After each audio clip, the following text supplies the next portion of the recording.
आज से 3000 साल पहले हज़रत सुलेमान ने एक टेम्पल बनाया था जिसे टेम्पल ऑफ माउंट कहते हैं। अब ये टेम्पल यरूशलेम में बनाया गया था और जो यरूशलेम है उस वक्त कैपिटल हुआ करता था किंगडम ऑफ यहूदा का। इस टेम्पल में हज़रत सुलेमान अलैहिस्सलाम के फॉलोवर इबादत करते थे, लेकिन फिर 586 BC में बेबोलियंस आते हैं, किंगडम ऑफ यहूदा के ऊपर हमला करते हैं और जो टेम्पल होता है उसे तोड़ देते हैं।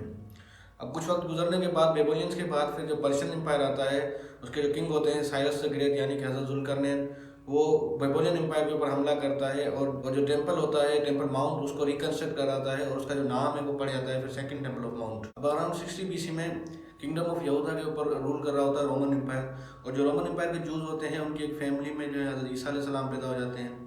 अब हज़रत ईसा अलैहिस्सलाम के आने के बाद जो रियल फॉलोवर होते हैं हज़रत सुलेमान अलैहिस्सलाम के, उनको इस बात में यकीन होता है कि हज़रत ईसा भी हज़रत सुलेमान अलैहिस्सलाम की तरह एक अल्लाह के नबी हैं। तो वो जो रियल फॉलोवर होते हैं वो हज़रत ईसा अलैहिस्सलाम को फॉलो करना शुरू करते हैं।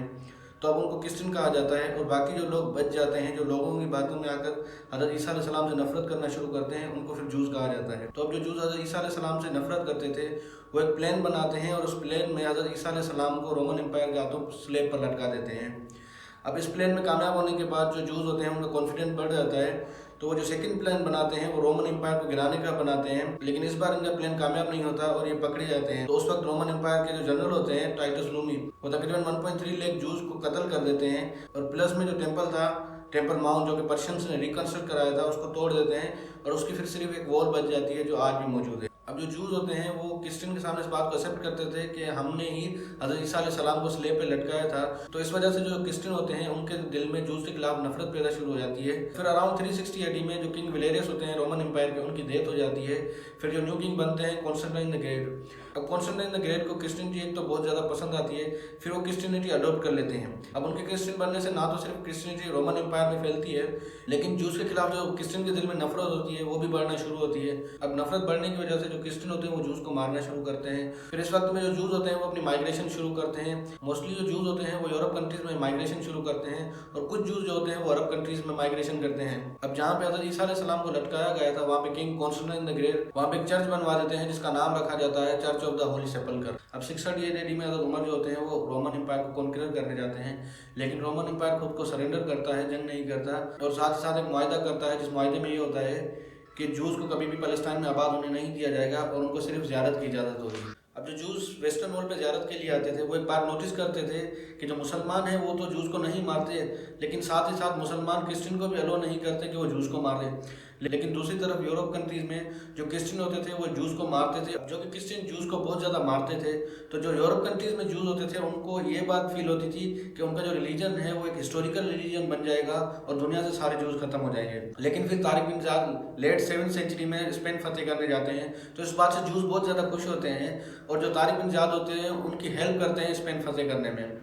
अब लेट 7th सेंचुरी से लेट 12th सेंचुरी तक जो स्पेन होता है उस पर मुसलमान हुकूमत करते हैं, और इस दौर हुकूमत को जो जूस हैं वो अपने बुक्स में कुछ इस तरह लिखते हैं, golden age of juice culture, क्योंकि इसी दौर में जो जूस होते हैं वो खुद को गिरोह करते हैं और इसी दौर में जो जूस के स्कॉलर्स निकलते हैं।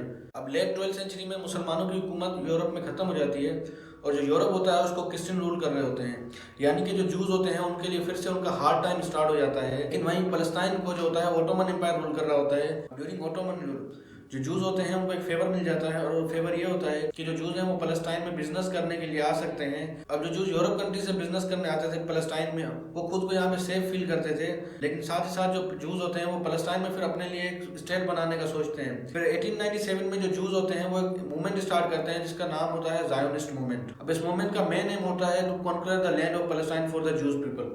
अब जो ज़ायोनिस्ट जूस होते हैं वो बहुत थोड़े होते हैं, तो उनके लिए डायरेक्ट जंग करना ऑटोमन एम्पायर से आसान नहीं होता। तो जो जूस होते हैं वो ऑटोमन एम्पायर के जो लोग होते हैं उनमें गद्दार पैदा करते हैं।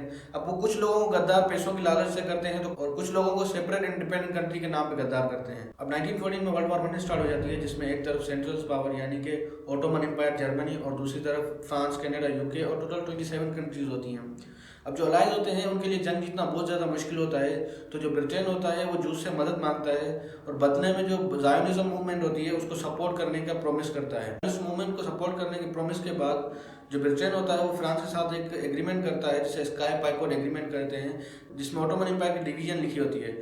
अब इस एग्रीमेंट से खुश होकर जो जूस होते हैं वो एक मिलिटेंट ग्रुप बनाते हैं जिसे EF कहा जाता है, यानी कि इजिप्शियन एक्सपीडिटरी फोर्स, ये एक ब्रिटिश मिलिटेंट ग्रुप होता है। अब इसमें जो इजिप्टियंस होते हैं वो ऑटोमन एम्पायर के सीक्रेट्स लीक करते हैं, और जो जूस होते हैं वो जर्मनी के जो सीक्रेट्स होते हैं वो ब्रिटेन को देते हैं। ईएफ के बाद ब्रिटेन ज़ायनिस्ट मूवमेंट को सपोर्ट करने वाली बात को एक डिक्लेरेशन की फॉर्म में देता है, जिसे बालफोर डिक्लेरेशन ऑफ 1917 कहा जाता है, जिसमें लिखा होता है कि majestic government view with favour the establishment in Palestine of a national home for the Jews people. 1918 में जो अलाइज होते हैं वो वर्ल्ड वॉर 1 जीत जाते हैं, और जो ब्रिटेन होता है वो मैंडेट पैलेस्टाइन के नाम पे पैलेस्टाइन को रूल करना शुरू करता है। अब फिर 1922 में जो बालफोर डिक्लेरेशन वाला पेज होता है वो लीक हो जाता है, जिसकी वजह से पैलेस्टाइन में एक सिविल वॉर शुरू हो जाती है। जो ब्रिटेन होता है सिविल वॉर को इस नाम पे कंट्रोल कर लेता है कि वो पैलेस्टाइन में अमन चाहते हैं, लेकिन साथ ही साथ जो ब्रिटेन होता है वो जूस कम्युनिटी को फंड करता है कि वो अपने लोगों को पैलेस्टाइन में ले आए। उसके बाद जो जूस होते हैं वो वेव की फॉर्म में इमिग्रेशन स्टार्ट करते हैं। अब 1918 में जूस पॉपुलेशन पैलेस्टाइन में तकरीबन 5% होती है, लेकिन फिर 1918 से लेकर 1948 तक ये पॉपुलेशन 33% हो जाती है, और 1947 तक पैलेस्टाइन लैंड का टोटल 94% जो एरिया होता है वो मुस्लिम्स के पास होता है, और सिर्फ 6% जो एरिया होता है वो जूस के पास होता है। लेकिन जब यूएनओ डिवीजन करता है तो वो 55% जो लैंड होता है वो जूस को देता है, और सिर्फ 45% जो लैंड होता है वो मुस्लिम्स को देता है। अब 14 मई 1948 को ब्रिटिश मैंडेट एक्सपायर हो जाती है, और जो ज़ायोनिस्ट होते हैं वो ये डिक्लेयर करते हैं the state of Israel to be born. इसके बाद एक वॉर शुरू हो जाती है, और जो ब्रिटेन होता है वो फिर से जूस को फंड करता है, तो ये वॉर जूस आराम से जीत जाते हैं। इस वॉर को जीतने के बाद ज़ायोनिस्ट अराउंड 13,000 पैलेस्टीनियंस मुस्लिम्स को मार देते हैं, और अराउंड 7.5 लाख मुस्लिम्स को पैलेस्टाइन से निकाल देते हैं, और हिस्टोरिकल पैलेस्टाइन का 78% एरिया जो होता है कैप्चर कर लेते हैं। रिमेनिंग 22% को 2 हिस्सों में डिवाइड कर दिया जाता है, जिसे आज वेस्ट बैंक और गजा कहते हैं।